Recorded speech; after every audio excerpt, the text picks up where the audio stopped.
As the Williston Northampton School gathers together for this opening,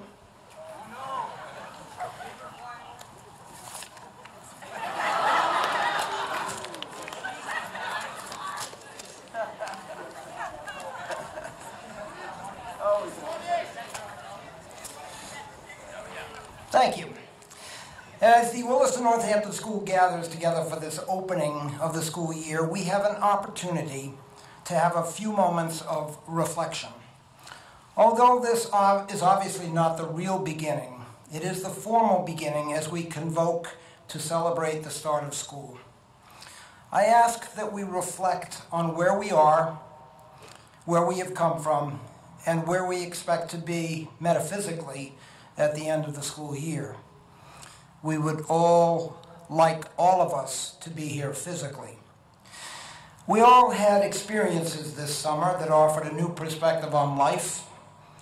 In the next 9 months, closing ceremony of commencement for you seniors, followed by assessments for the rest of the students, I ask that we prepare ourselves to be open for all that will come during the year.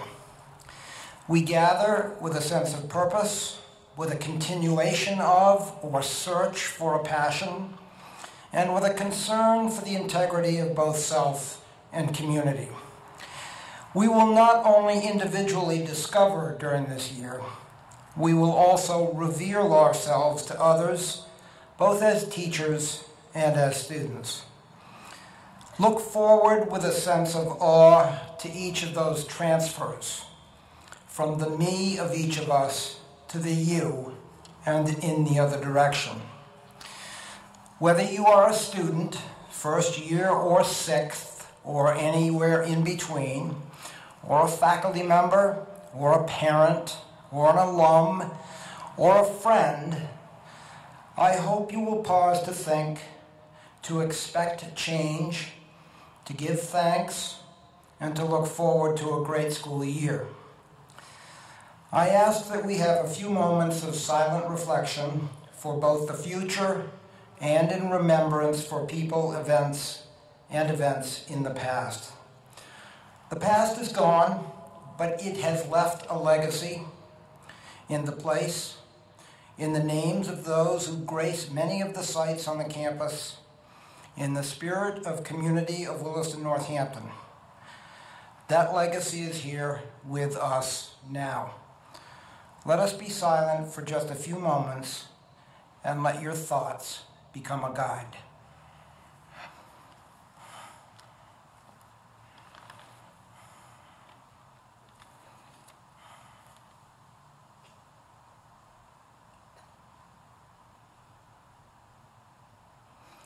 Thank you.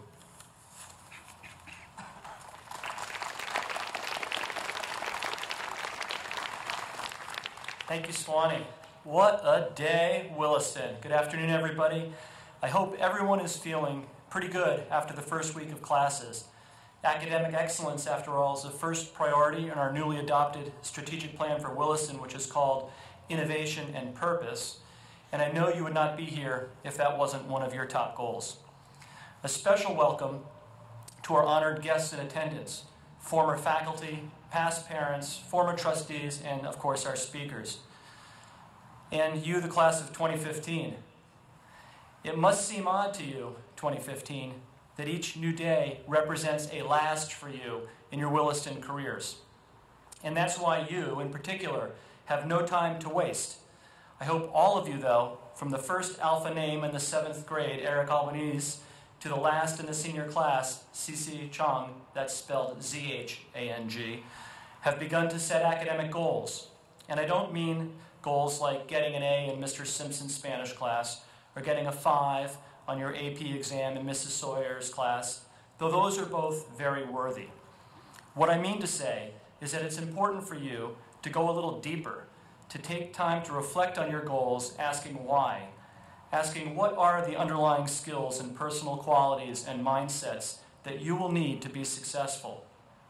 This is actually the perfect time of year to set goals. I think it's a lot better than New Year's Eve. In our awesome open assembly, I suggested that a simple goal to live by this year was to do your best and to be your best. Yes, that's a slogan, But I think having a handful of slogans to live by is not such a bad thing, since they can be a helpful shorthand way of sticking to worthy values. Slogans need not be empty phrases. They can instead be powerful reminders that point to behaviors needed to reach one's goals. Our speaker today, whom I will formally introduce later, was a United States naval officer.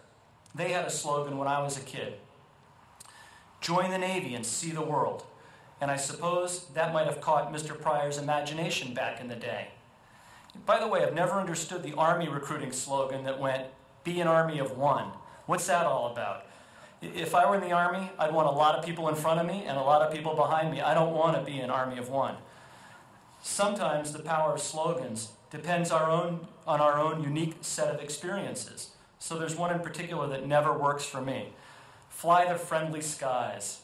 Ever since some dude sitting next to me spilled hot tea all over my pants in the first hour of a 6-hour flight with a fake British accent saying, "Sorry about that, bloke," it didn't make me feel very good, and I haven't really liked flying a whole lot ever since.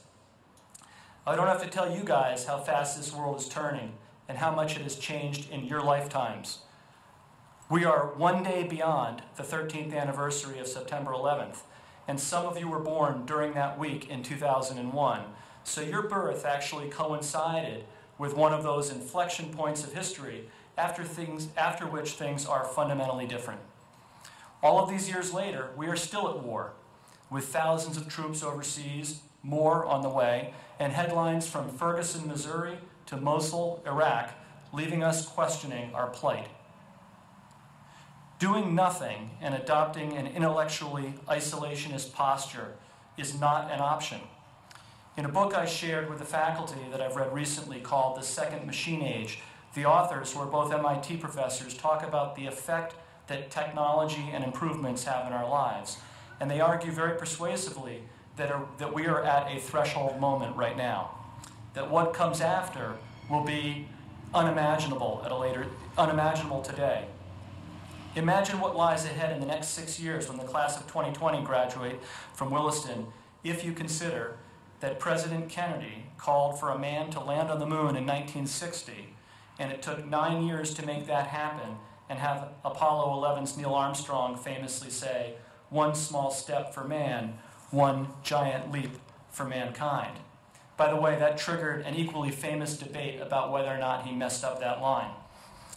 Did you know that the onboard computer that guided Neil Armstrong's spacecraft Columbia was not nearly as powerful as your TI Inspire calculator in math class? Talk about courage. The authors of The Second Machine Age ask what the next 9 years have in store for us, since the exponential change of technology is mind-bending. The Cray 2 supercomputer, built in 1985 at a cost of $35 million in today's money, has the same calculation speed as your iPod 2, which costs $1,000. Amid such change, your values must be changeless. Whether your personal slogans are calls to actions posted above your dorm room desk, or they're recalled from the religious traditions which you uphold, you need to have principles to live by, since you are the ones who will change this world for the better. I hope you see this as a moment and accept the challenges that Williston has to offer you. And remember that each of you here has the power within you to make somebody else even better. To live with purpose, passion, and integrity, as Swanee said, is not an empty slogan, but those should be words to live by as you begin anew today or pick up your Williston journey. And now I'd like to introduce your student body president, who is actually student leader in chief, to begin that journey, Emmett O'Malley. Thank you.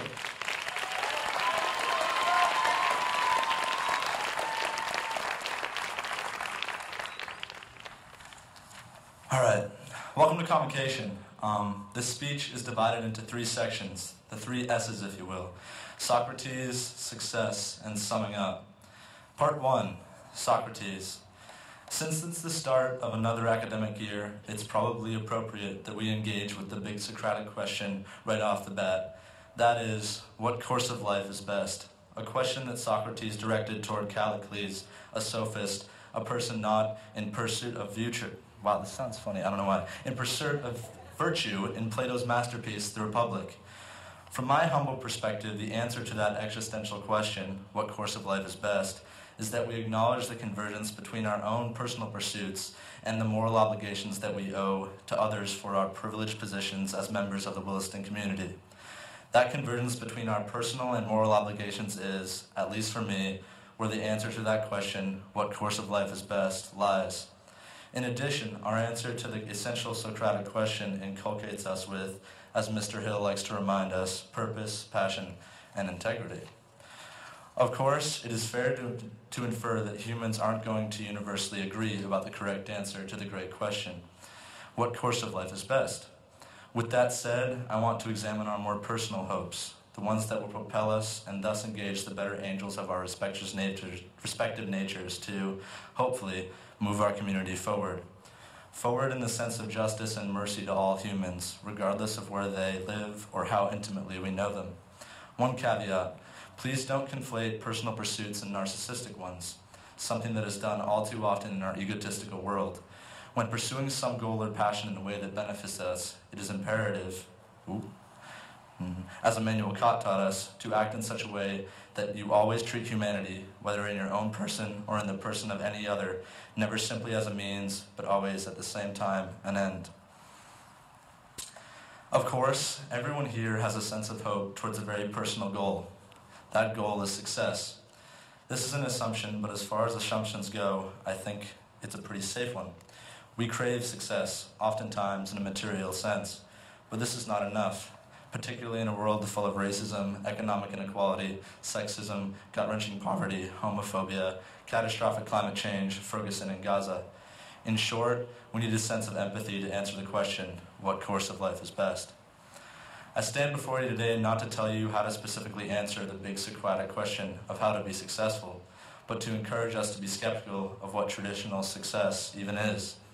Let's be honest, we attend the Williston Northampton School, a New England prep school where educational opportunity, material abundance, and physical safety are the norm. Yep, we're the 1%. Many people, parents, staff, faculty, and alumni, have sacrificed to make this place very special, and many of us are frighteningly good at doing what we're supposed to do to achieve success. But we don't understand why we're doing it, as you already alluded to. We've become very good at doing a variety of things, sports, academics, service, without really knowing why we're doing any of them. We have a tendency to confine ourselves to a herd of our privileged peers, matriculating in the school of conformity in pursuit of indirect self-acceptance. William Dershowitz calls those of us who achieve stereotypical success by not wrestling with the great Socratic question and thus confining ourselves to materialistic pursuits, excellent sheep. We must rally against simply becoming just another member of the conforming herd, grazing on a commodified field that's been laid for us and never digging deeper than the surface. Stuck in one place and solipsistically pretending it's all that exists. This is a scary idea, and for many of us, including me, a jarring one that makes us feel uncomfortable. That's because it's a tough realization for many of us who have been merely following orders. Of course, at this stage in our lives, conformity has its own rewards. If we focus on our trivial pursuits and neither think about what's going on around us, nor take into account other people's perspectives and feelings, we may achieve great material success. Unfortunately, as Christopher Lasch, author of The Culture of Narcissism, warned us, the appeals of toys comes to lie not in their use, but in their status as possessions. Thus, it's time to put aside our toys, that car we must own, that game we must win, that college we must attend, and that GPA we must maintain, and focus on the great question, what course of life is best? For as the writer G.K. Chesterton admonished us, the self is more distant than any star. Indeed, our ultimate goal, at least from my humble vantage point, is that we give virtuous voice to our perspectival answer to the Socratic question, what course of life is best? So what's left? What's left when we don't obsess about our own ego-driven pursuits and decide to reflect and engage life on a more humanistic level? What's left is what matters. What remains when we defy the preconceived notions of success and instead enhance the amazing world we live in today. What remains is life. So pick up trash, treasure what you have, try not to complain, recognize our privileges, give until it hurts, maintain multiple perspectives, be funny, be kind, listen, help others, and care about more than mere success. Oh, and also pursue with alacrity the big three: meaningful work, loving relationships, and a comprehensive worldview. Thank you.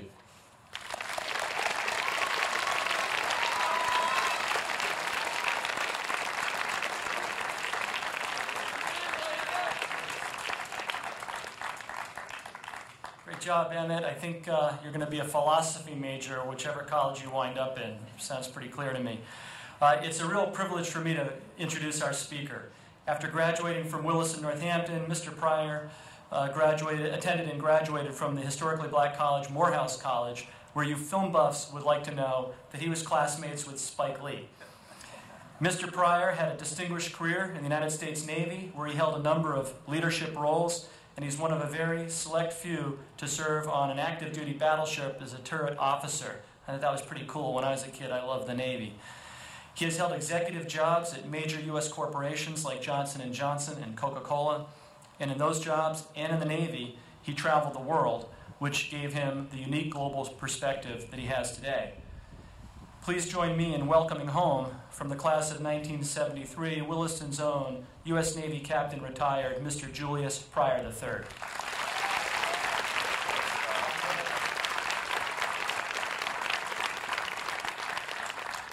Robert, Emmett, students, faculty, staff, thank you so much for allowing me to be here today. I have to first of all give a shout out to one of my teachers and coaches, Bob Couch, who was here when I was here at Williston.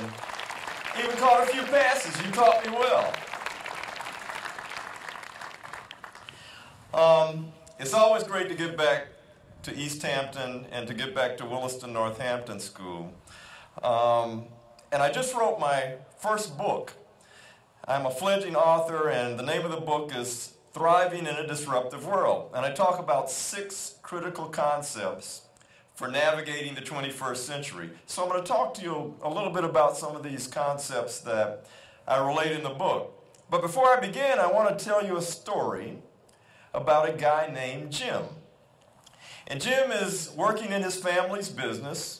His father is ill, he's sickly, his father's about to pass away.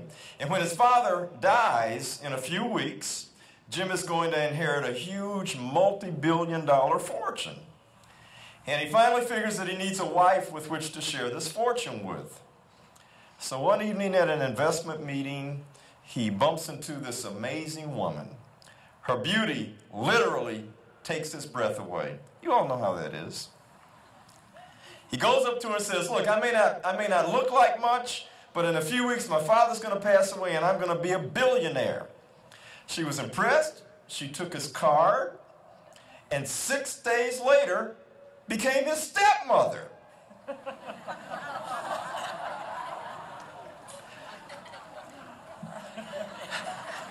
I'll let that sink in. So there are 2 valuable lessons here. The first is that women are much better at estate planning than men. But the second is the first concept that I talk about in the book, which is clarity. Be absolutely clear about what you want. Be absolutely clear about direction and purpose. Because if you don't, you end up getting what Jim got, which are unintended consequences. I mean, why should she take a piece of bacon when she can have the whole hog? So we're in the midst of enormous change right now. Change is multidimensional, change is accelerated by technology, and change cuts across generations. And we're dealing with tumultuous change. I mean, we've always had to deal with change, but today the change is just mind-boggling. How many of you all embrace change? How many of you all like change? You're lying. The only person who likes change is a wet baby. And change is difficult. Change is extremely difficult, but we really have to deal with it. We have to face it. When I look out in the audience today, when I look around me, I'm really thinking about the fact that in the last century, lifespan went from about 45 to 75. Half of the people in front of me today, half of you all are going to live to be 100 years old. And the other half of you are going to live to be close to 100. And I don't mean in an enfeebled way. You're going to be living very active lives for a very long time. I mean, when you think about it, we've got artificial hip and knee replacements, major organ transplants, drugs to treat diabetes, cholesterol, heart disease. We can put a stent in your body to pop open those blocked arteries. And one of the things that always comes out of wartime situations is we become much better in terms of prosthetic devices. We know a lot more about nutrition and fitness. So all of you are going to live very long lives. So you're going to be going through a number of different career phases and changes. And I was thinking about this, and I asked my wife, I said, if I died before you did, would you get married again? And she said, well, yeah, I guess so. And I wasn't expecting that answer. And I said, well, would you give him my leather jacket? And she said, it would just get moldy sitting in the closet. And I'm really beginning to get upset. I said, would you give him my toolkit? And she said, well, it would just get rusty sitting over in the corner. Would you give him my lawnmower? And she said, well, somebody's got to cut the grass. And I'm really getting perturbed now. And I finally said, would you give him my golf clubs? And she said, well, you don't have to worry about that. He's left-handed. And immediately got in her car and drove away. So that's the other lesson that I want you to remember. And that lesson is awareness. Especially awareness of what's happening around you at all times. There's conceptual awareness, situational awareness, and individual awareness. Conceptual awareness really has to do with the environments that you're in. You act one way and behave one way at work, at school, you behave another way at home. And that has to do with how your environments impinge upon your behaviors. Situational awareness has to do with the kinds of circumstances you find yourself in. So you act one way if you're in the middle of a fire and another way if you're relaxing at the beach. But the most important of these things has to do with individual awareness, or as Pete Townsend likes to say, who are you? And you've really got to think about what's at your core. It's something that I think that Williston does a very good job of in terms of helping you understand where your core is and where your moral center is. Because at some point, you're going to be asked to step up. It may not be today, it may not be tomorrow, but there's going to be some situation where you're going to have to actually step up to the plate and be the person who speaks up. It may be something as simple as telling a group of people you're in a work situation that the way you treated her was not right, what you said was denigrating. You need to be sure that you think about your behaviors and how you acted. It may be something as difficult as having to fire someone because they're not treating other people with dignity and respect. You're going to be uncomfortable doing these things, and I've been in many situations like this. Sometimes I stepped up, and other times I didn't. More often than not, because of the kind of moral grounding that I got at Williston, I was able to step up. I was able to lead. I was able to actually jump into the breach to say, what you just said is not right. What you're doing is not fair, and we need to be sure that we don't act like that. That's not who we are. So you have to be sure that you have a strong moral center, because regardless of where you are, if it's New York, Los Angeles, Chicago, Fallujah, Saudi Arabia, South Korea, Nigeria, Liberia, Ferguson, Missouri, East Hampton, Massachusetts, or the NFL commissioner's office, at some point, you're going to be in a situation where you're going to have to lead. And we expect you all to be prepared to step up to do those things. One of the things that I always found interesting is that I was a Navy officer, and the Navy works very closely with the Marine Corps. And as loath as I am to admit it, I actually learned some things from the Marines. There aren't any Marines out in the audience today, are there?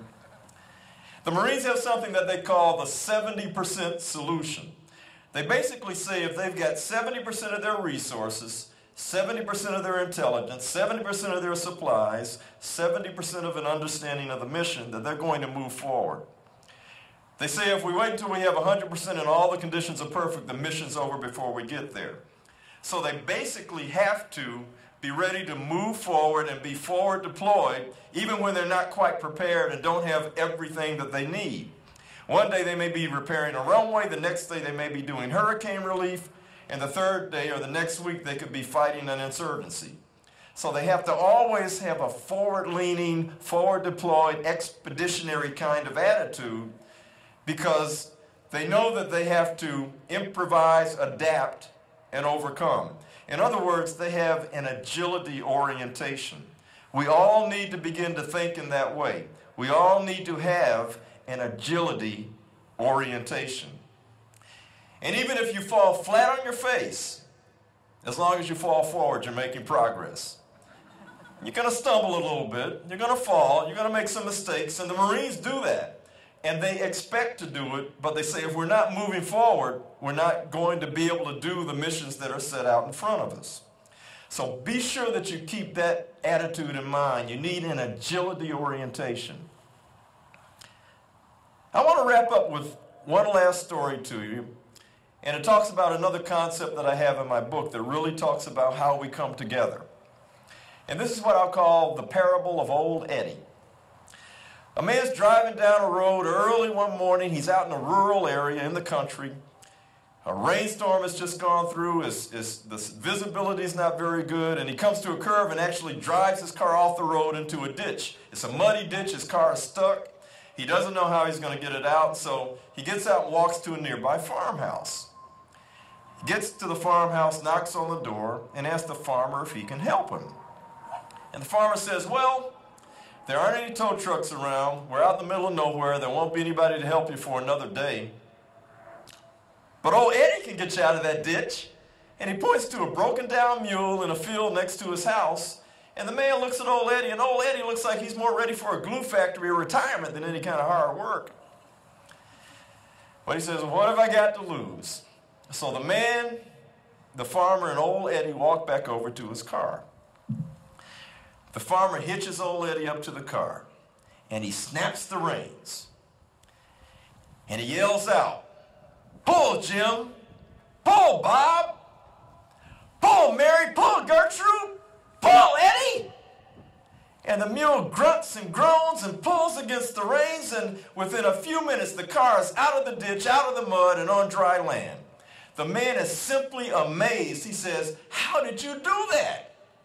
And why did you call all of those names? The farmer looks at the man and says, well, old Eddie's just about blind. But as long as he feels like he's part of a team, he doesn't mind pulling.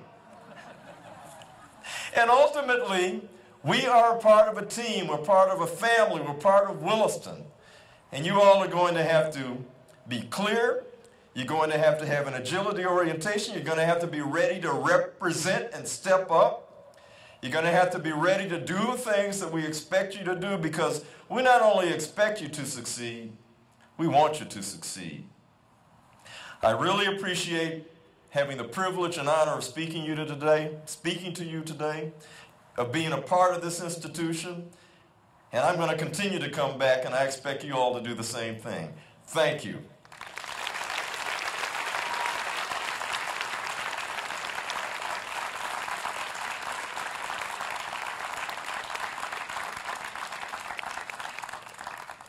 I think if we remember those words and some of those great stories, it's going to be an absolutely fantastic year. When it comes up at this time of year, as the cycle permits, it's an honor for me to be able to call on Mr. Peter Valine, Dean of Faculty, to present one of our faculty members with a chair. And I would like to read the citation of that chair. Established in 2006 by Robert Hagedorn, class of 76, and his wife Melody, parents of Gregory, who is class of 06, this chair supports salary, benefits, and professional development for that faculty member. It's a real honor to be able to present any faculty member with such a chair. And if I could call on Mr. Valine, Dean of Faculty, to come do so now. Thank you.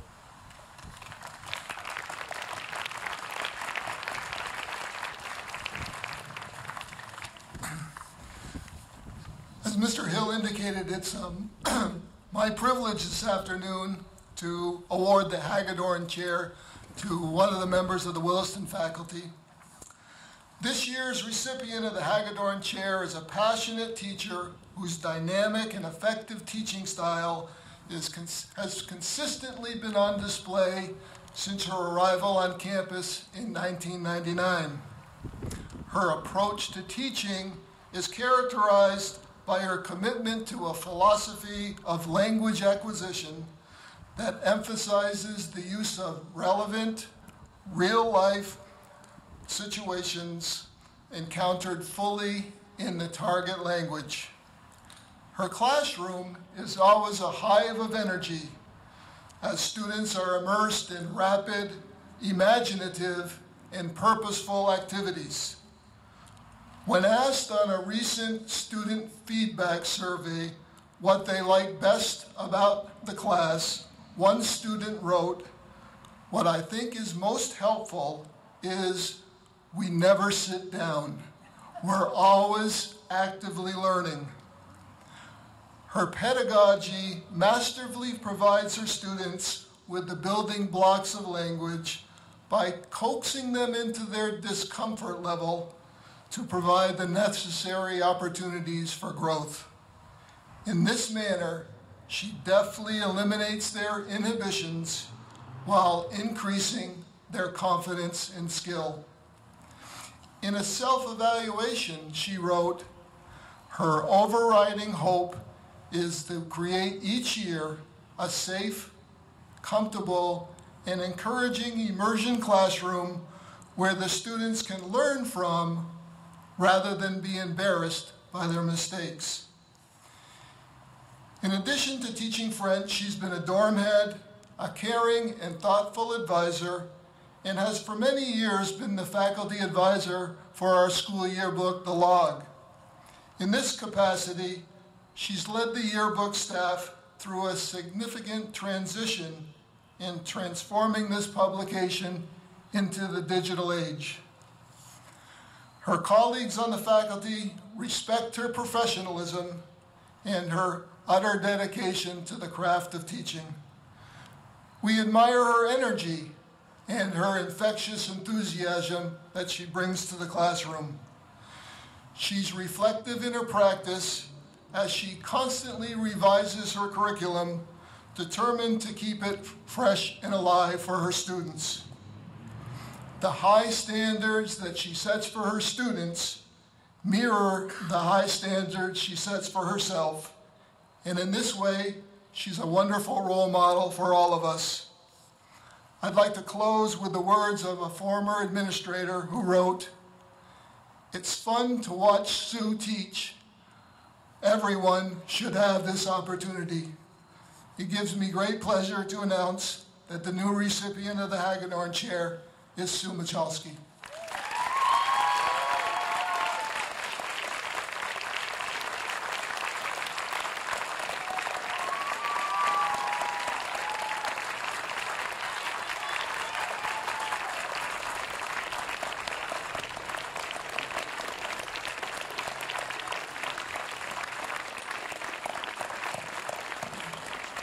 Thanks, Sue. Well deserved.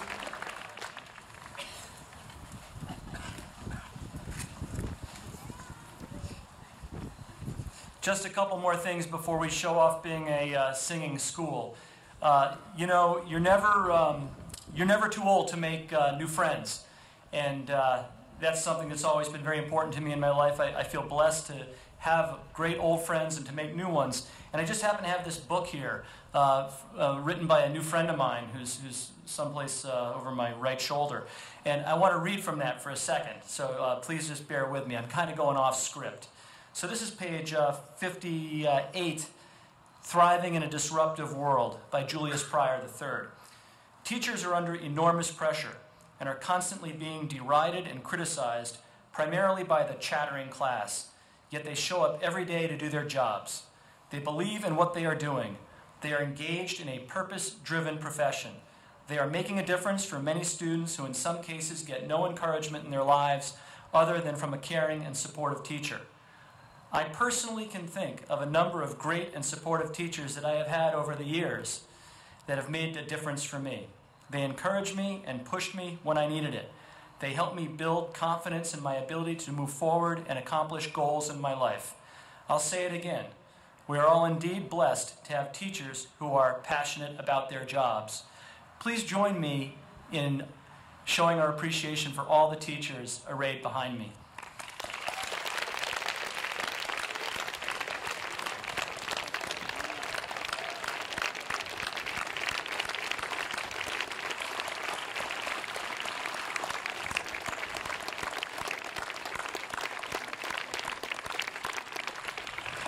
Thanks, guys.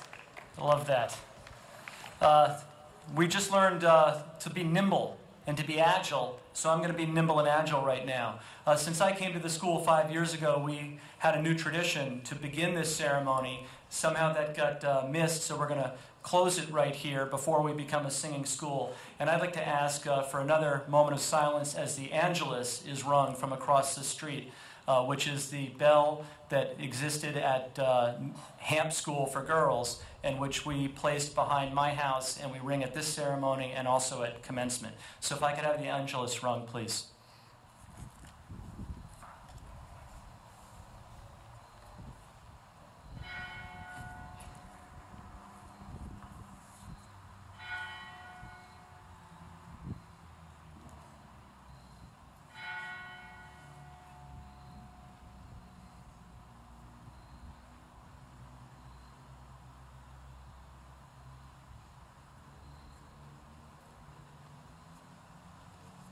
Thank you. And now, as I understand it from Mr. Demarath, the brass quartet will play once through, and then we will join in a rousing rendition of our alma mater, O Williston. Please stand.